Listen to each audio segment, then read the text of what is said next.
I've never been one to sugarcoat my feelings. So I grew up with a whole lot of parent-teacher meetings, and they said I was stubborn and hard-headed.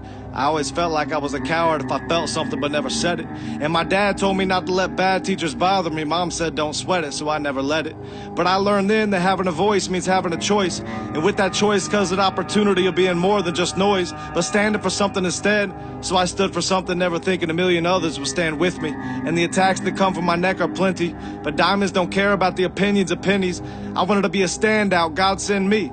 I never knew he'd send me into the storm where it's cold and it's windy. I stand in meet and greet lines for hours and shake thousands of hands. I preach to thousands of fans who pack out the stands. I fall asleep on flights and get woken up by flight attendants when I land. Half the time I don't remember where I was the day before. I carry the weight of my followers, so I pray for them more. This is God's symphony, I just play the chords, but the music doesn't always sound pretty to me. I'm running out of cities to see, I'm running out of sermons to preach. I'm running and I'm tired. But I remember getting bullied by teachers who were there for a paycheck and should have retired. And I remember wanting so bad to be inspired. My teachers were people I never admired. I had nobody to look up to except for Billy Graham. So I'd stay up late and watch his crusades on a little TV with the big wires that sat on my parents' nightstand. And it was like everything he said was directed to me.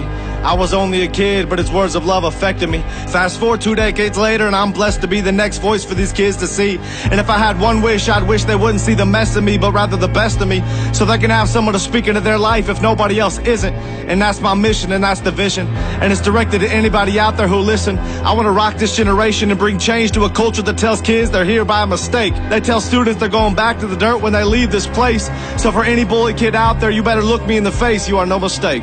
You are not average. You are not less than. You are God's creation, and that makes you beautiful. I don't expect your teachers to be truthful. I don't expect their PowerPoints to be useful, because there is no power in their points. There is no life in their joints. So take it from someone who doesn't teach but does. Take it from someone who found a way to rise above. Take it from someone who doesn't talk about current affairs but is currently an affair. You are rare. You matter. And you have the ability to be great.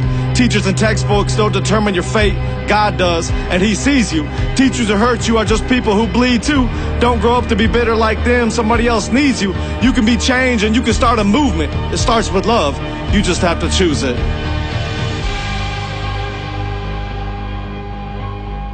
Have you been blessed by Clayton Jennings' ministry?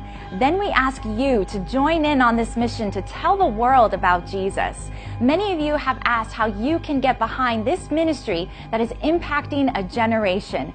You can help by donating online at claytonjennings.com or by sending a check to the address listed here.